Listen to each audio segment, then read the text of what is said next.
Hi, I just wanted to show all of you the types of yarn that I love to use. I usually go to Hobby Lobby, Joann's, or Michael's Crafts to get them. But Hobby Lobby carries this one called I Love This Yarn. It's a nice little acrylic. It's only $5 a ball, and they have so many colors. When you look at the label, you want to find this little ball of yarn that says worsted weight, medium 4 yarn. Sometimes it's really hard to find, but it's always on the label. So that's the size of yarn that I like to use.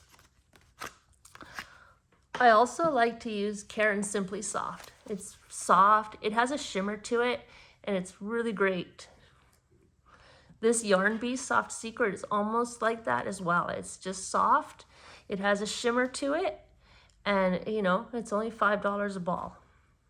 I find $5 is about the average that I like to pay.